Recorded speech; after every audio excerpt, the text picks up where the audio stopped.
Welcome to our interview with Cameron, who is one of our tutors at the ANU in the Criminology Department. Cameron has a lot of experience as a tutor. He is currently tutoring Crim 1001, the Introduction to Criminology course, which is a first-year course that a lot of our viewers, I believe, take. How did you come to the ANU and what do you do? So I guess how I came to the ANU, I suppose I always had an interest in human behaviour, and I originally came to the ANU with the intention of becoming a clinical psychologist. That was my first aim, and I was studying psychology to achieve that aim. Halfway through my psychology degree, I decided that wasn't for me anymore. Wasn't necessarily because of psychology at ANU, but it just didn't fit with me. I found that criminology was a better fit, and so I focused mainly on my criminology subjects, and probably that's why I did my honours in crim. So I tutored I started tutoring last semester.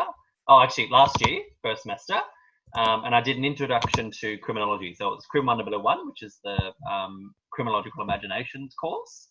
It's the very first course that criminologists take at the ANU. It's sort of like a theory introduction course. And then second semester last year, I tutored for a second year course in drugs and crime. That was my topic of my honours thesis because I did my honours last year. And so we were looking for they were looking for a tutor, so I tutored with Jason in that course. And then in this year, I'm the lead tutor of Crim 101 again. I sort of take 6 tutorials a week, and then I'm responsible, in inverted commas, for about 120 students. Do you like academia, you think? Absolutely. I suppose it evolved for me throughout my my degree. I always pictured myself working in research and teaching. I found that was something that I'd always enjoyed doing.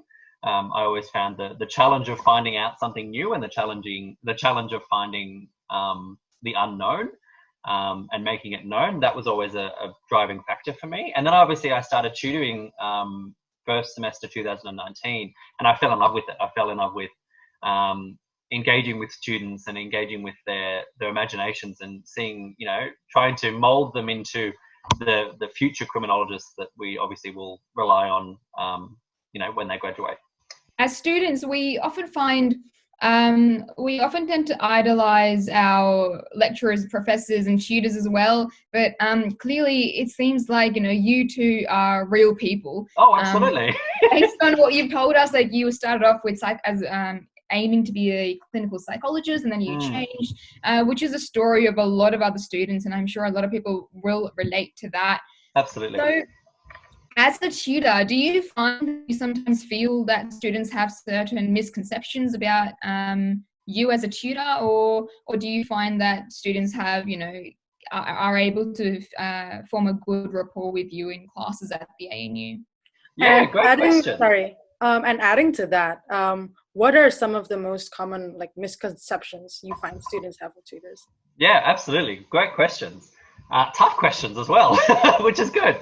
I suppose to start with your point, Avneet, I suppose for me, when I was an undergraduate, I suppose I viewed my tutors and my lecturers with a level of respect. And then, that was sort of where I stood in my beginning, I suppose my beginning career as a tutor, was that I knew that I would command a certain level of respect from students.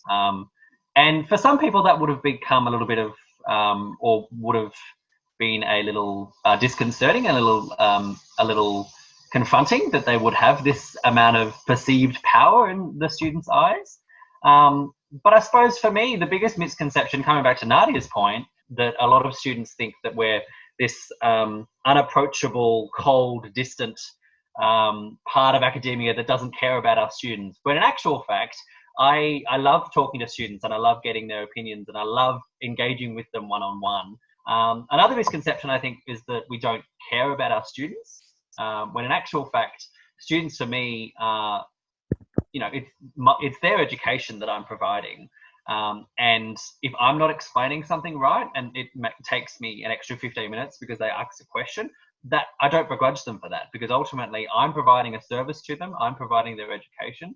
And if they leave a tutorial feeling confused and feeling, uncertain because they were afraid to ask a question, then I haven't done my job